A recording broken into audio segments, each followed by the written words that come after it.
Boa noite, gente. Sexta-feira, né? Como combinado, estamos aqui com a nossa live. Enquanto as pessoas vão chegando, né? Eu quero que vocês estejam se socializando, falando o nome, mandando alô. E a gente vai falar hoje sobre prevenção de recaídas, né? Eu acho que algumas pessoas devem até ter se perguntado por que uma live numa sexta-feira, véspera praticamente de carnaval, né? Então, gente, essa live foi muito bem pensada. Ela foi muito bem pensada justamente sobre isso, por isso, né? Nessa relação que a gente tem de recaídas com fins de semana, recaídas com feriados, né? Com datas comemorativas. Então, a gente pensou nesse sentido, tá? E antes de qualquer coisa, antes de eu começar a falar, eu quero pedir a todo mundo que tá aqui me ouvindo que pegue um lápis ou uma caneta e um papel e anotem algumas dicas que eu vou dar, certo? Essas dicas, elas vão acontecendo ao longo da live, tá? Vou começar com uma contextualizaçãozinha explicando o que é isso. E depois vou estruturando, né, a live de acordo com o e-mail que foi enviado para vocês, que a gente vai abordar cada tópico desses, tá? E no finalzinho eu vou deixar para perguntas, eu vou responder algumas perguntinhas que forem surgindo, se eu já não tiver respondido durante a live. E eu quero reiterar que dúvidas, né, sobre o campo, o aspecto nutricional, né, esse lado mais biológico da alimentação e tudo, é com a doutora Ariane e com o doutor Dayan, tá, gente? A gente vai trabalhar mais, assim, esses aspectos motivacionais, né, as emoções e tudo que envolve o campo psicológico, que não quer dizer que é menor ou maior que qualquer outro, né, muito pelo contrário, é complementar, né, um tá ligado ao outro. E assim, pessoal, antes de mais nada, eu quero perguntar para vocês. Vocês estão colocando em prática as dicas da última live? Quero saber, tá? Quero deixar claro também que, assim, são 50 minutos de live aproximadamente, né? De 30 a 50 minutos de live que eu vou estar fazendo com vocês por semana. E esse tempo, ele é muito pouco se a gente for pensar na quantidade de horas que vocês têm ao longo da vida de vocês, né? Então, se vocês não colocarem em prática as coisas que eu vou estar pincelando, orientando e sugerindo aqui, né, não vai surtir tanto efeito. É a mesma coisa de, por exemplo, você ouvir o Dr. Dayan falando sobre certos alimentos e não comer. Então, as dicas que eu for dando, né, é para vocês irem fazendo. E eu espero, do fundo do meu coração, que vocês estejam fazendo. Inclusive da última live, né, aquela que a gente abordou sobre compulsão alimentar. E eu dei algumas dicas, algumas sugestões de como lidar com ela, né, de como dar uma driblada, de como controlar. Que, na verdade, eu até falei sobre isso, né, que não dá pra gente controlar. Se a gente entra nessa relação de controle, aí a gente entra em guerra com a comida. Quero saber se vocês estão conversando, né, com os alimentos, que foi até uma das dicas que eu dei da última live. Então, gente, a gente já tem um número significativo, né, de pessoas online. Tô vendo aqui que algumas pessoas deram um alô, se apresentaram, né, e aí para as que estão chegando, né, também vão se socializando, aí falando o que foi que acharam desse tema que a gente escolheu, tá?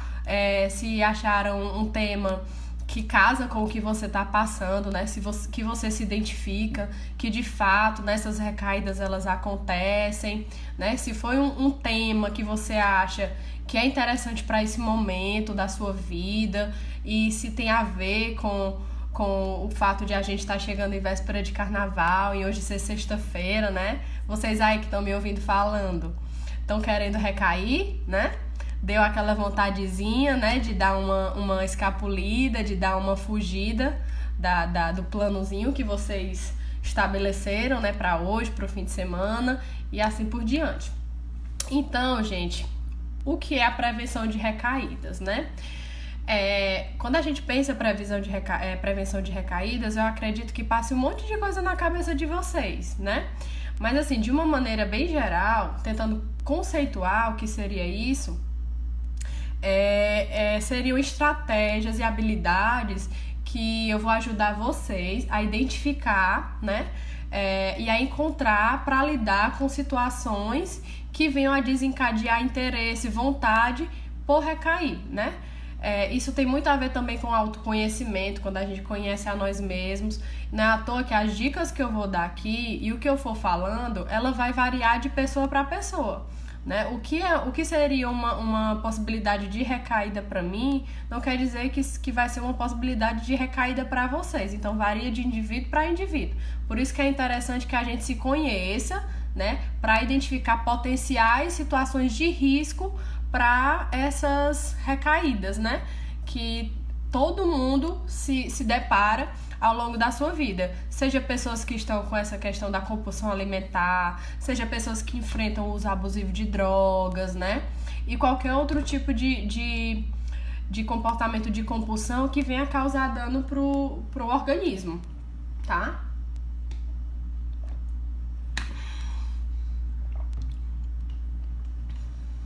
Então, assim, gente, o que seriam, por exemplo, potenciais situações de risco, né? Essas situações, elas vão se estabelecendo ao longo da nossa vida, né? Ao longo de sucessivos empareamentos que a gente vai fazendo da comida com essas situações. Por exemplo, se eu empareio muitas vezes um celular com a comida para uma criança, né? Isso acontece muito no mundo de hoje. As crianças assistem filmes, assistem vídeos no YouTube, jogam, assistem desenho, TV, muito com a comida, né? E vão empareando a presença da comida juntamente com a presença de algum objeto, né? E essa apresentação, quando ela acontece por diversas vezes sucessivamente, uma coisa vai lembrar a outra, uma coisa vai evocar a outra, né? Por exemplo, a criança que vai comer, ela já estabelece ali os sinais de que quer o meio eletrônico, né? E isso na psicologia mais especificamente na comportamental, a gente chama de condicionamento pavloviano. Muitos experimentos são feitos à base disso, né? Quando um estímulo que ele não apresenta nenhum tipo de resposta daquele organismo é empareado várias vezes com um estímulo que apresenta algumas respostas inatas, né? Esse estímulo que antes era neutro, ele acaba que desencadear nas mesmas respostas que esse estímulo que ele é inato, né? Numa pesquisa feita pelo Watson, se tiver algum psicólogo comportamental aqui pode até reiterar com o que eu tô falando, né? Ele fez um experimento com um ratinho e com uma criança, né? Nós, seres humanos, já é inato, é um comportamento inato, né? Já é uma resposta que nasce com a gente de um sobressalto quando a gente se assusta, por exemplo, quando tem um trovão ou quando a gente toma um choque, né? A gente, de repente, salta, né? Quando alguém grita. E por diversas vezes, né, o Watson, ele fez esse experimento. Ele apresentou um estímulo que era neutro, né, um estímulo que não desencadeava nenhuma resposta numa criança, com outro estímulo que apresentava umas respostas de sobressalto. Então, a resposta, o estímulo que era neutro, que ele foi apresentando a essa criança, né, que era o chamado Albert, vocês podem até dar uma olhada na internet nesse experimento, que vocês vão encontrar lá.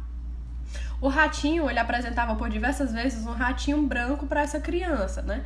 O ratinho não desencadeava nela nenhuma resposta, a não ser olhar, ele passava, ela ficava olhando e tudo.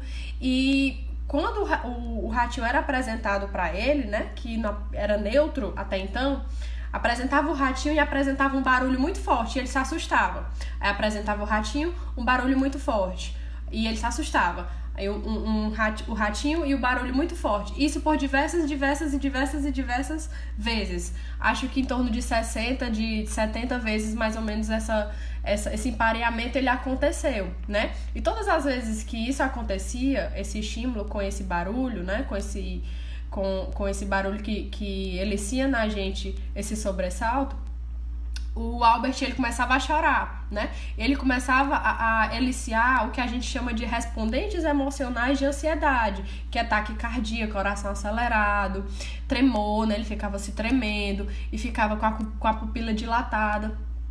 E para vocês terem uma ideia, né, por que esse estudo ele tem tanta importância? Depois, né, quando apenas o ratinho era apresentado pro Albert, uma coisa que antes não era nada pra ele, ele só olhava, ele agora começava a sentir a mesma coisa que ele sentia quando ele ouvia o grito, quando ele se assustava, né? Só vendo o ratinho, nem precisou ter mais o barulho. Ele viu o ratinho, ele já ficava, já se assustava, já ficava com taquicardia. E depois eu vou explicar pra vocês o que é que esse estudo tem a ver com o que eu tô falando, né? Então, para psicologia comportamental, né, esse estudo se chama condicionamento reflexo ou condicionamento pavloviano, que é quando você apresenta, né, como eu falei, esse estímulo por diversas vezes. Aí o que é que acontece, gente? Vou agora contextualizar com a nossa vida, né? Se a gente empareia muita coisa, né, por exemplo, alguns alimentos, eles eliciam na gente diversas respostas, né? Coisas inatas. A gente olha, a gente já começa a salivar, a gente vê uma propaganda, a gente tá passando no shopping, eu vou no shopping aqui comprar, sei lá, uma roupa. Tô passando por umas lojas, né, por essas empresas de fast foods, e só em ver aquelas imagens, né, daqueles hambúrgueres, da batata, você já começa a salivar. Nem precisa estar com tanta fome. E se você tiver com muita fome, aí é que o valor desse reforçador, que é o hambúrguer ou a batata, aumenta, né? Então você já começa a eliciar esses respondentes emocionais de salivação, de fome. E quando a comida ela é empareada com muitas coisas, gente, essas outras coisas, elas também adquirem a função da comida, né? Como assim, Andrinho?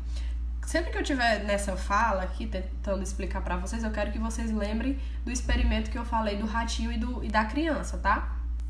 Se a gente empareia, por exemplo, muitas vezes comida com círculo de amigos, né? Se a gente empareia muitas vezes comida com a cozinha do meu trabalho.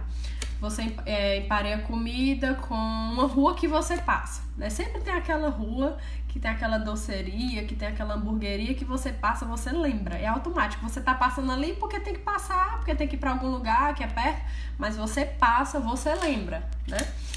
E essas coisas, quando elas vão sendo empareadas, né, apresentadas direto com a comida, elas vão adquirindo a mesma função. Entende? Então a gente acha que é algo automático. Eu passei por tal rua, me deu uma fome, foi automático. Não, gente, não é automático. É através de um histórico de aprendizado.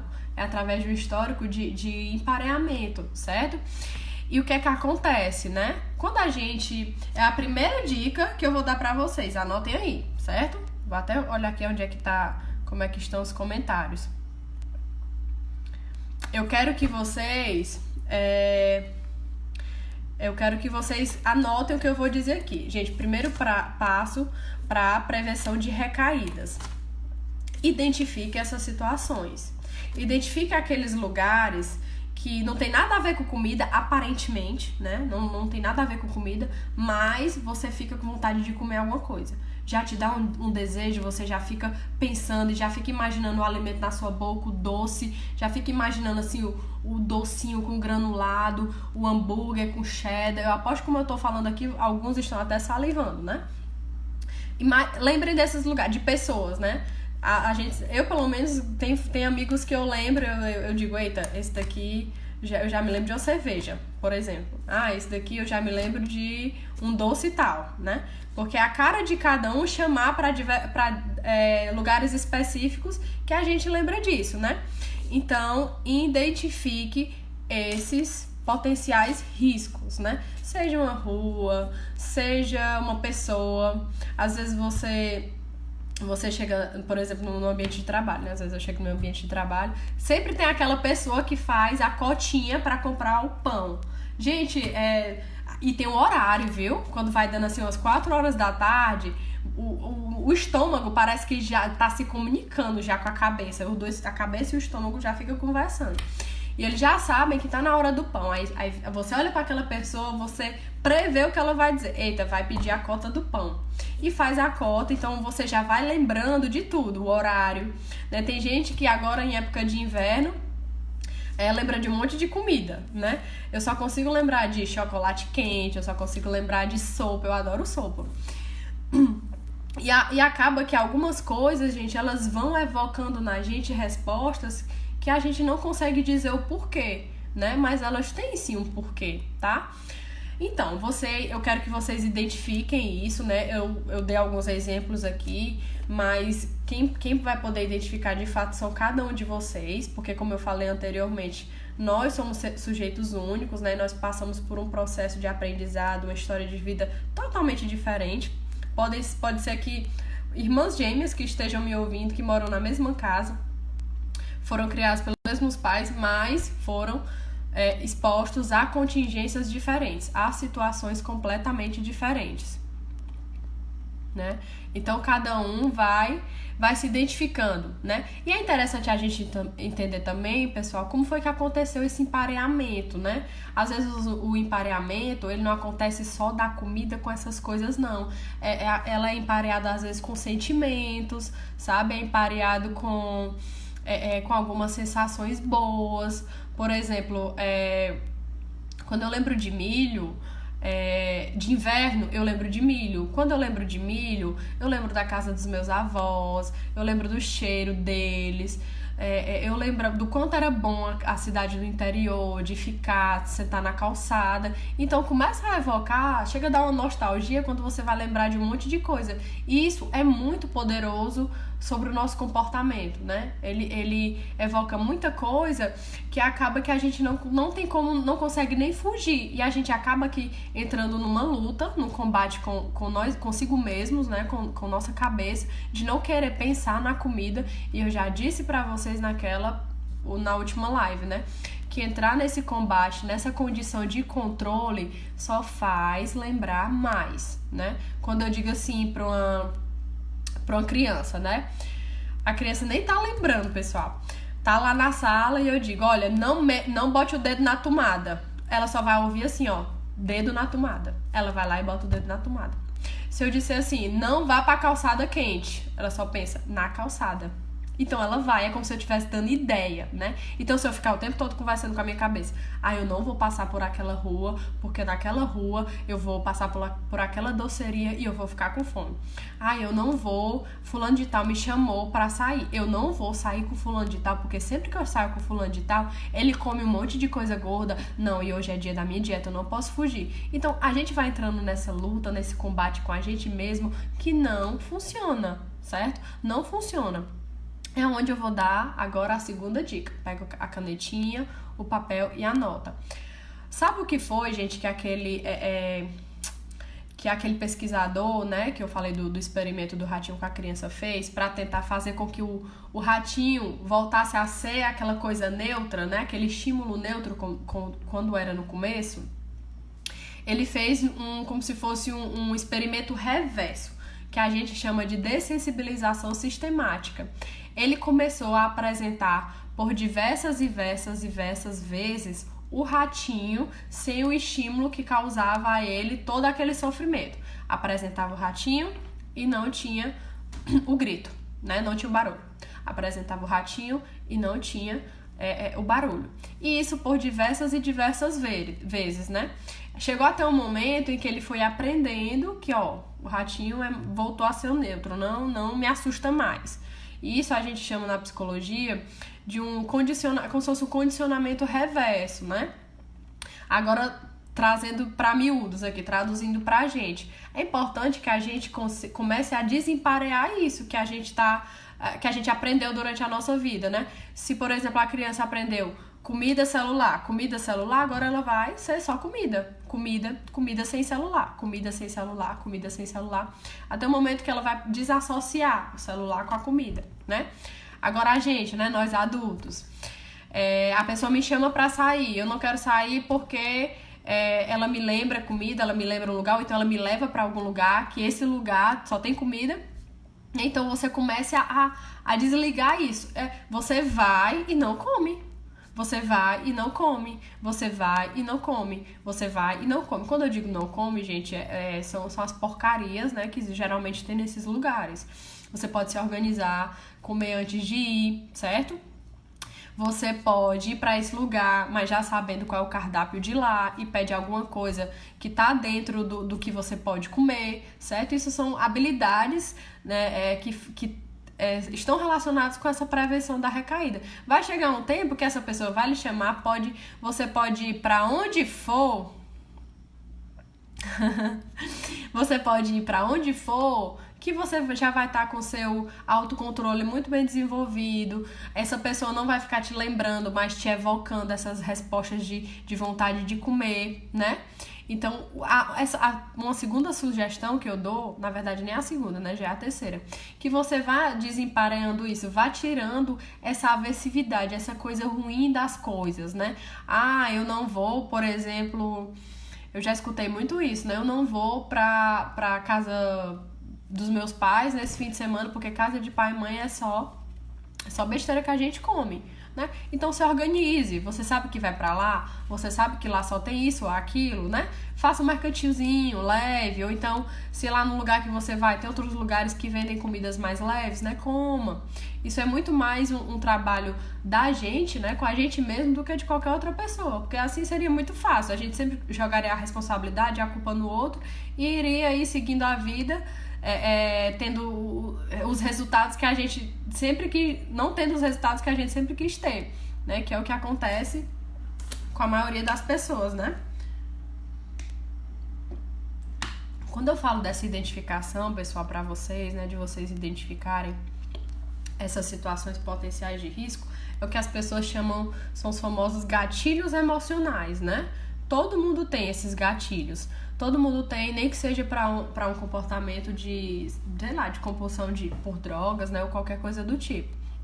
E esses gatilhos, gente, eles são muito poderosos. Às vezes eles parecem que até estão sob controle, estão controlando nosso comportamento. Mas é importante que você saiba que pensamento não controla comportamento, tá, gente? Pensamento é uma parte. Pensamento é um comportamento. Aquilo que você pensou, ele faz parte da sua história de vida, você aprendeu de alguma maneira. Né? E o comportamento que ele vem depois do pensamento, ele é mais uma coisa que complementa isso que já vem da sua história de vida.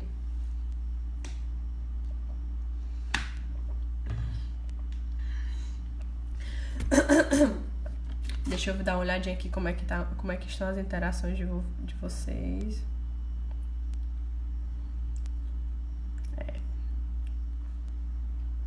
Gente, só pra reforçar, né? Perguntas relacionadas à nutrição com a doutora Ariane e com o doutor Dayan, tá? Eu vou, como eu já falei no começo da live, né? Entraram mais algumas pessoas. O que a gente vai tratar aqui e em todas as outras lives que eu vier a fazer vai ser sobre os aspectos psicológicos e os emocionais, tá bom? Então, gente, eu coloquei naquele roteirozinho, né? De coisas que eu iria trazer para vocês hoje sobre a importância da família, né, nesse processo. Vocês já sabem mais do que eu, né, o quanto alguns familiares ajudam, né, e o quanto alguns familiares atrapalham nesse processo de emagrecimento, certo?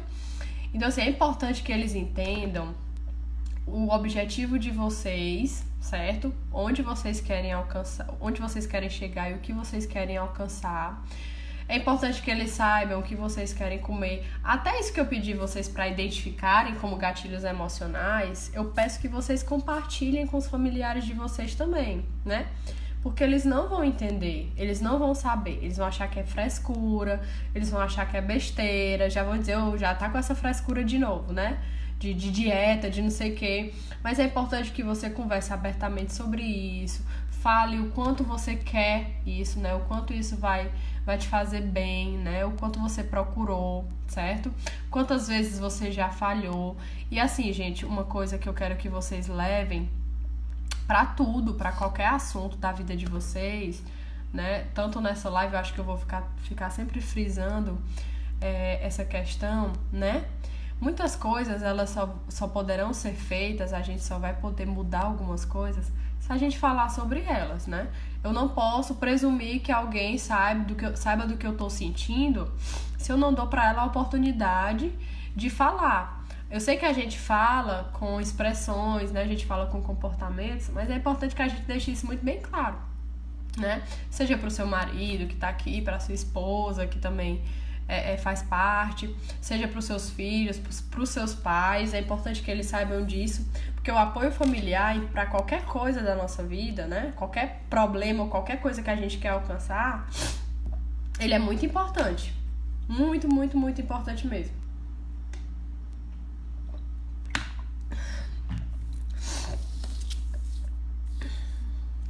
Gente, deixa eu perguntar aqui uma coisa a vocês.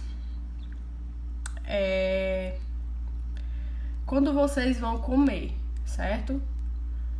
Quando vocês comem, quando vocês estão comendo ou quando vocês estão prestes a comer coisas desnecessárias, né? O que é que acontece depois? Na maioria das vezes, quais são os lugares que vocês estão, né? Eu tô perguntando isso porque, assim, além de tudo que eu já falei, a comida, né? Quando a gente perde peso, eu sempre gosto de perguntar isso para pacientes que me procuram, né, para essas questões de compulsão alimentar, de emagrecimento. Eu sempre gosto de fazer essa pergunta: o que é que você perde se você emagrecer? Né? Aí a pessoa olha para mim e diz assim: vou perder muitos quilos, vou perder muitas roupas, né? E eu, o que mais que você pode perder? No mais, Andrinha, é isso. E eu, e o que é que você pode ganhar emagrecendo? O que é que você ganha? Minha autoestima vai melhorar, não sei o quê, taranã, taranã, taranã. E tem muitos pacientes, gente, que assim, se emagrecer, se perder peso, perde tanta coisa além de só peso e além de roupas, né? Às vezes a comida na vida de uma pessoa, né, na vida de um sujeito, ele é a única ponte para um monte de outras coisas, né? Por exemplo, eu tenho uma paciente que eu atendo por compulsão alimentar, que se ela emagrecer, se ela perder peso, ela perde toda a atenção que ela tem, né? Ela perde todo o carinho, todo o afeto, toda a preocupação que a mãe nunca teve. Nunca teve de jeito nenhum, só tem porque ela tá acima do peso. Então, ela acaba terceirizando os cuidados, ela vai levando para médico, para endocrinologista, leva para nutrólogo, dermatologista para outras questões, todos os especialistas ela leva. É como se fosse uma forma de cuidar que ela tem dessa minha paciente. E ela faz isso por conta do peso dela, né? E ela tem um histórico de vida, assim, de muita vulnerabilidade, um histórico de vida de muita negligência, de muito abandono afetivo, não teve nenhum tipo de afeto durante toda a vida. E todo diálogo, né? Toda comunicação que a mãe tem com ela é por conta do peso, né? Nem sempre, assim, um reforço, ele vem quando eu digo reforço, assim, uma motivação, né? Que a gente da psicologia chama. Não vem através de coisas legais nem de coisas boas. Para muitas pessoas, nem falar, nem que seja gritando, bater, dizer um monte de coisa é melhor do que total ignorância, né? Do que total abandono. E para essa minha paciente, é isso que acontece, né? E eu percebo que isso acontece, gente, na vida de muitas pessoas, né? Tem muita gente que não tem nada na vida, nada, nenhum tipo de afeto, nenhum tipo de amor, nenhum tipo de amigos, nem um tipo de coisa, nada, não tem nada. A única coisa que tem é a comida, apenas, né? Não tem carinho, não tem afeto, não tem relações sociais, relacionamentos, não sai muito de casa, passa muito tempo em casa, ou então passa muito tempo fazendo a mesma coisa há muitos anos, né? E a comida às vezes acaba sendo um grande aliado, uma grande companhia, né? Veja bem, tem muitas substâncias, a composição dos alimentos, tem muitas coisas que dão prazer imediato, a gente já sabe disso, o açúcar, a gordura, o sal. Nós podemos ter isso de uma maneira fácil e barata, né? É muito barato você comer, por exemplo, um docinho, né? Muito, muito barato você comer, por exemplo, um fast food, né? E isso tá muito... O acesso ao consumo desses produtos que fazem mal, né? Eles estão muito, muito fáceis, o acesso. E veja bem, né? Essas coisas, elas são muito poderosas na nossa vida. A gente precisa de afeto, a gente precisa de carinho, a gente precisa de atenção, a gente precisa de relações, a gente precisa estar conversando, a gente tem essa demanda, né? Nós somos seres humanos por isso, é isso que nos caracteriza como seres humanos, né? Para essa questão da cultura, né? De se socializar. Nós somos os únicos seres vivos que temos cultura, né? E a cultura, ela é muito forte nisso, né? Ela sempre diz, show, bad vibes, todo mundo feliz, todo mundo positivo. E a gente sabe, gente, que ninguém é feliz o tempo todo e nem é triste o tempo todo. O que a gente precisa fazer tentar lidar com isso, sabe? Muita gente lida com isso fazendo meditação, muitas pessoas lidam com isso lendo, né, alguns livros e começa a descobrir, a se conhecer, começa a praticar algum exercício que gosta, começa a entrar em contato com coisas que para ele antes não eram importantes, eles conseguiram se tornar sensíveis a isso, né? Muitas vezes essas pessoas que eu tô falando, né, que eu usei até como exemplo uma paciente que eu tenho, ela acaba sendo até insensível a qualquer tipo de coisa que para qualquer um de nós seja positiva, seja boa. Mas a comida, ela foi por muito tempo esse aliado, né? Foi por muito tempo essa coisa boa.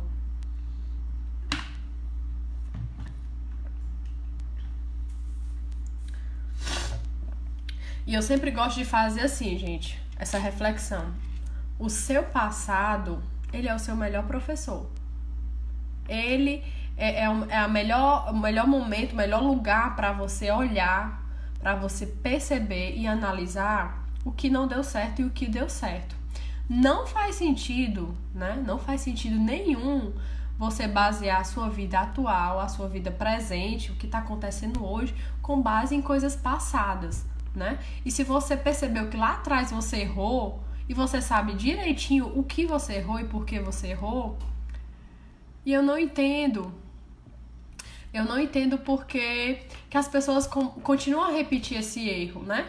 Mesmo que você tenha percebido que não funcionou, não funciona, e você começa, e você faz de novo, e você vai caindo no erro, né?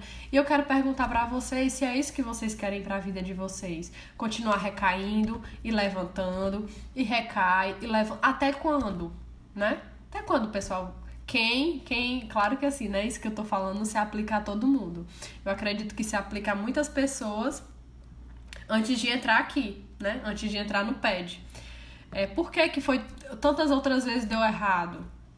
Por que tantas outras vezes vocês tentaram e não conseguiram? De quem é a culpa? Será que alguém tem culpa mesmo, né? E o que poderia ter feito diferente? O que poderia ter sido de modificado, que pudesse, de alguma maneira, mudar a sua vida hoje? E daqui pra frente? Vamos parar de pensar no passado, né? Passado, passou, é só pra gente tirar uma lição, pra ele ser nosso professor. E daqui pra frente, né? Daqui pra frente, o que eu posso usar das coisas que aconteceram ontem e que acontecem hoje pra modificar meu amanhã? Pra que meu amanhã as coisas não se repitam, os erros não se repitam, certo? No seu dia a dia, quando vocês acordam, o que é que vocês fazem? Me digam. Vocês fazem o que? Vocês acordam só por acordar? É mais um dia como qualquer outro? Você levanta para fazer a mesma coisa? Qual é o seu objetivo diariamente? O que é que você quer alcançar? Você tem, assim, uma organização do que vai fazer no dia, seja da alimentação como de qualquer outra coisa, né? E do seu mês, e do seu ano, né? As pessoas não se planejam. Pessoal, a gente precisa se planejar para tudo na nossa vida. Se a gente quer um trabalho, um emprego, a gente precisa se planejar para passar, que seja por um processo seletivo. E até quando a gente passa, a gente precisa organizar a nossa rotina para esse trabalho, questão de trânsito, qual ônibus pegar, que hora sair de casa, né? Tudo isso é organização, é planejamento. A gente pode achar que não, mas a gente está o tempo todo planejando. Na maioria das vezes, a gente não planeja coisas que nos favorecem, né? Se a gente quer, por exemplo, casar, né? Fazer uma festa de casamento, é um longo período de planejamento para dar tudo certo. Se a gente quer viajar, a gente planeja. Por que a gente não faz isso com o nosso dia? Por que a gente não planeja? Quando a gente acordar, né? Quando a gente acorda. Por que a gente, nos primeiros momentos do dia, a gente não reserva de 10 a 15 minutos para colocar no papel o que a gente vai fazer naquele dia e o que a gente vai comer? Hoje eu vou comer tal hora, eu vou comer isso, e tal hora eu sei que eu vou pra tal lugar, sei lá, vou pra academia, e uma hora antes eu vou comer tal coisa. Depois que eu chegar da academia, é isso que eu tô falando isso, que é isso que eu faço, gente. Quando eu chegar da academia, eu vou trabalhar tal horas, eu vou atender alguns pacientes. Então, como eu vou atender tal hora, eu vou comer tal hora, né? E como essa comida vai demorar, se de repente eu for fazer, ou se eu for pedir em algum lugar, ou for comer, eu vou colocar, sei lá, uma margem de tantas horas para dar tempo e eu chegar a tempo do meu trabalho. Ah, hoje eu tenho que ir na rua resolver umas coisas, pagar umas contas, eu tenho que fazer um exame médico, eu tenho que ir para uma consulta. Por que a gente não para todo dia e não faz esse planejamento? Gente, isso vai fazer toda a diferença na nossa vida, no nosso dia, na nossa produtividade. Quando você colocar isso, e no final do dia, outra sugestão que eu dou, ao acordar você faz isso e ao anoitecer você analisa o que daquilo que você planejou, que você conseguiu concretizar, que deu certo de acordo com o jeitinho que você planejou. E você vai pontuando, certo? O que deu certo, o que não deu. E o que não deu certo, tentar analisar o que foi que influenciou, né? O que fez, o que foi que ocasionou para que aquelas coisas que eu planejei não dessem certo. E amanhã, quando eu for fazer, supondo que o dia de amanhã chegou, como é que eu faço para tentar pontuar essas coisas que eu tenho para fazer hoje e evitar com que esses problemas que aconteceram ontem, que me impossibilitaram de resolver aquelas coisas, também não me atrapalhem hoje. Ah, eu fui pegar o meu filho no colégio e o pneu do carro furou. Um exemplo. Sendo que eu saí de casa 5 minutos atrasada, mesmo que eu more bem pertinho da escola. Se isso aconteceu ontem, gente, hoje, você não vai em cima da hora. Você vai um pouquinho mais cedo, você chega cedo, né? Imprevistos, eles acontecem e eu sei que, assim, muitas coisas a gente não consegue controlar, tá fora do nosso controle, né? Mas tem muitas coisas que a gente pode dar uma manipulada pra favorecer a gente, que a gente pode dar uma organizada, né? E eu acho que eu vou colocar até isso como desafio pra vocês. Eu quero que cada um de vocês passe a fazer isso que eu tô dizendo agora, né? Justamente para a gente tentar trabalhar a questão da prevenção de recaída. Eu quero que vocês identifiquem as situações potenciais de risco, os famosos gatilhos emocionais, certo? Vocês fazem isso partindo da análise da vida de vocês. Se aqui tiver pessoas que já fazem terapia, eu acho que isso daqui é mais fácil de identificar, né? Porque a gente costuma fazer isso com os pacientes com comportamentos danosos. Então eu quero que vocês identifiquem, certo? Vocês identifiquem essas situações potenciais de risco, os lugares, as pessoas, as situações, né? Que aí a gente já vai pegando o porquê, como se fosse o porquê das coisas. Depois que vocês pegarem isso,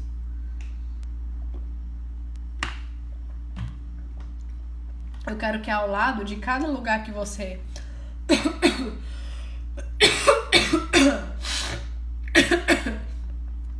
eu quero que ao lado de cada uma dessas que você identificou como situações potenciais de risco, vocês coloquem alternativas de lidar com cada uma, né? Vou dar um exemplo. Uma situação potencial de risco que pode acontecer um estresse no trabalho. O estresse no trabalho, pra mim, eu já lembro de comida, né? Aqui coloquei o gatilho. Aí do lado você pode puxar uma setinha como maneira de lidar, uma alternativa de lidar com esse problema. Estresse no trabalho com o meu chefe porque os indicadores desse mês não atingiram o legal. Supondo que você seja chefe aí desse setor, né? Aí a solução do lado, fazer uma reunião para conversar sobre os indicadores. Outro exemplo, um gatilho emocional que me lembra comida passar pela rua tal, tá?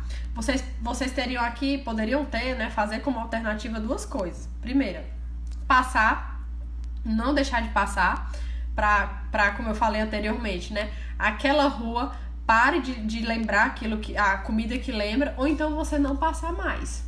Eu sei que naquela rua eu vou passar por aquela doceria, que eu amo o chocolate que tem lá, ou um alfajor, alguma coisa assim, e eu não vou passar por ela, né? Então isso é uma alternativa. Eu quero que vocês enumerem isso com muita calma, certo?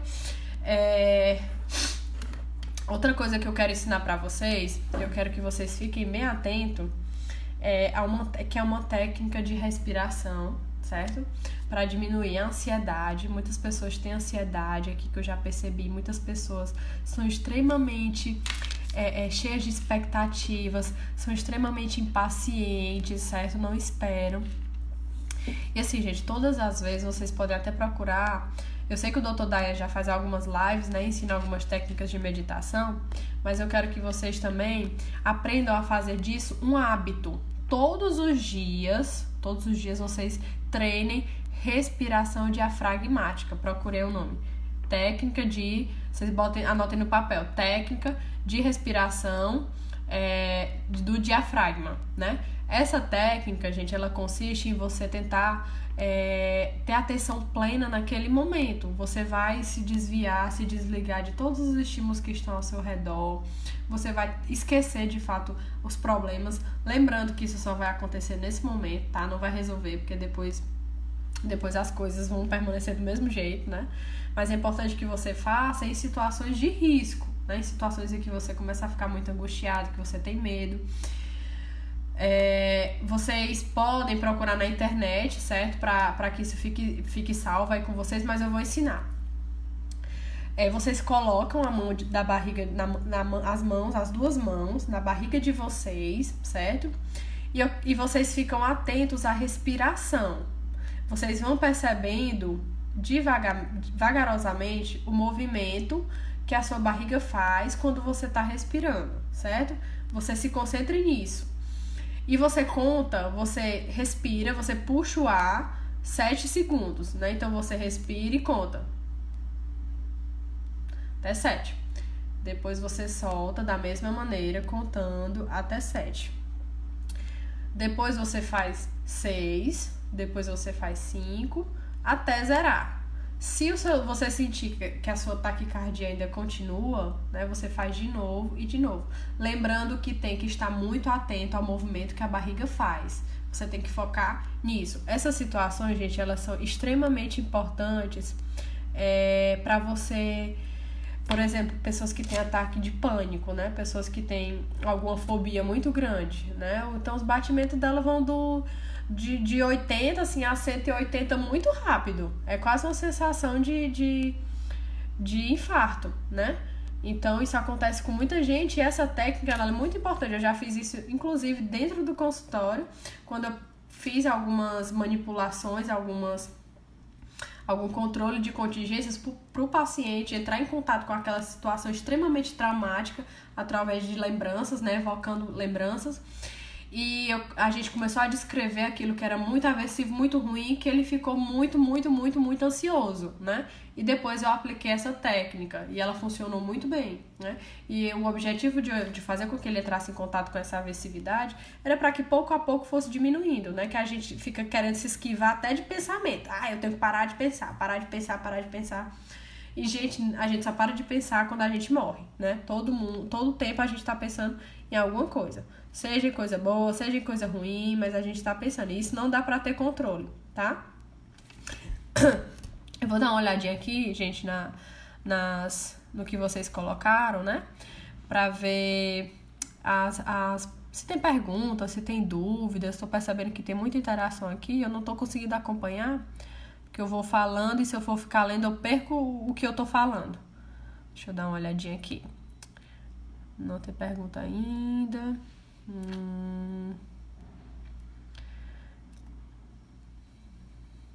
Cadê as perguntas de vocês, hein, pessoal? Tô percebendo que vocês não perguntam quase nada. Pra mim, não, porque eu percebo que pra doutora Ariane e pro doutor Dayan vocês perguntam muito.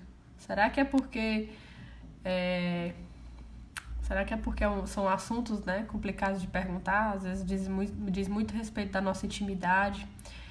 E nem todo mundo se sente pronto para falar, né? Até porque aqui tem muita gente online. Mas fiquem à vontade, tá, pessoal?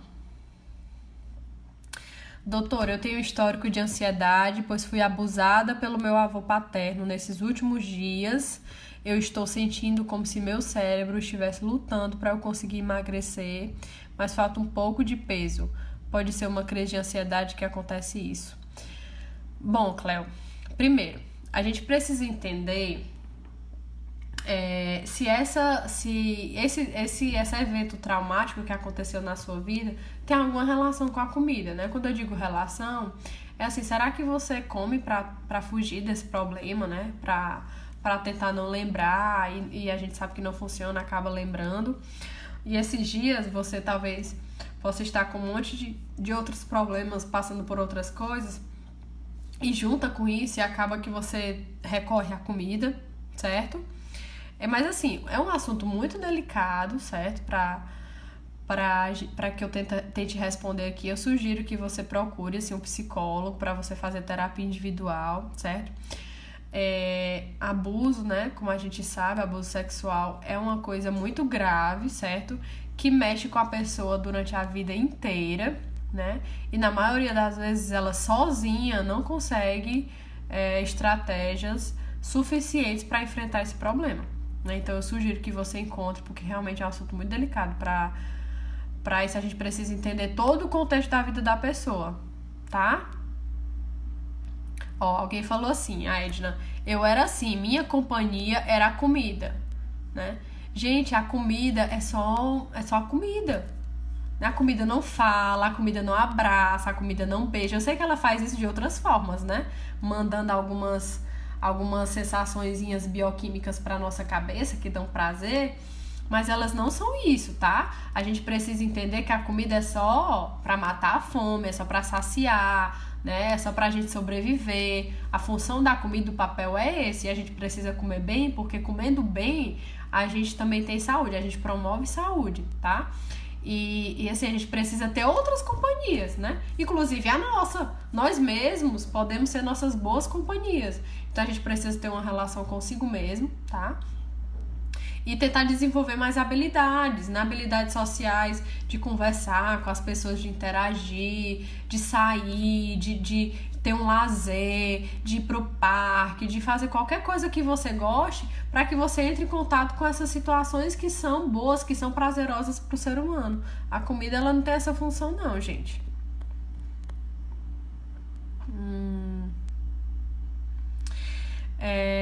Doutora, por que será que minha paciência é muito curta? Gente, assim, quando a gente apresenta um certo padrão de comportamento, né? Fulano tem muita paciência, fulano sabe lidar melhor com as coisas, fulano é mais irritado. Podem ter certeza que isso tem um porquê na nossa vida. Ninguém aprendeu isso do nada, não, certo? Não existe ainda um gene, uma coisa biológica aí que justifique isso, não. Claro que tem algumas coisas que favorecem, né? Mas elas por si só, elas não explicam, né? Então, assim, será que, Wanda, durante a sua história de vida, né? Você conviveu com pessoas que também eram impacientes. Você foi uma pessoa que durante a sua vida sempre conseguiu as coisas quando se mostrava mais impaciente, quando queria as coisas imediatamente, né? Isso diz muito respeito também da nossa vida. Se isso acontecia com você, eu sugiro que você passe por aquela intervenção que eu falei no começo de reverter, né? A gente precisa esperar, a gente precisa ter mais paciência, as coisas não acontecem na hora que a gente quer, e felizmente ou infelizmente falando, né? A gente precisa começar a desenvolver mais essas habilidades aí de esperar, de ter calma, de respirar fundo, certo? Com o tempo você vai percebendo que você vai se tornar uma pessoa com mais paciência. Aqui.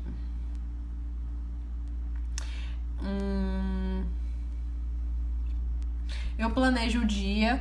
Quando não dá certo, vou tentando fazer no próximo dia sem estresse e sem muita cobrança. Somos eternas, o tempo não para. Gente, muito bem. A Eliane acabou de dizer, né, que as sugestões que eu dei aqui de fazer um planejamento do dia, ela já faz, certo? Tá de parabéns, continue assim.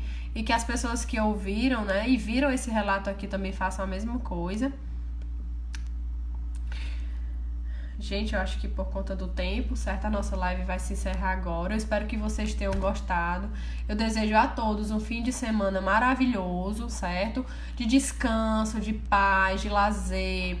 Que vocês possam desfrutar do que vocês gostam. Que vocês descansem, né? Porque a gente não aguenta o rojão o tempo todo. Descansem um pouco.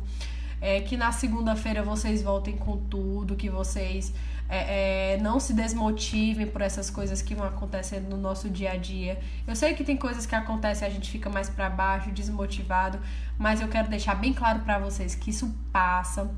Isso é momentâneo, certo? Ninguém... Se você for contar o tanto de tempo que você é feliz e comparar com o tanto de momento que você é triste e você sofrer por conta desses momentos tristes que você tem, você vai estar sendo uma pessoa ingrata. Porque a gente tem muito mais tempo feliz, a gente tem muito mais coisas a agradecer, a gente tem muita potencialidade para chegar onde você quer, certo? Onde a gente quer.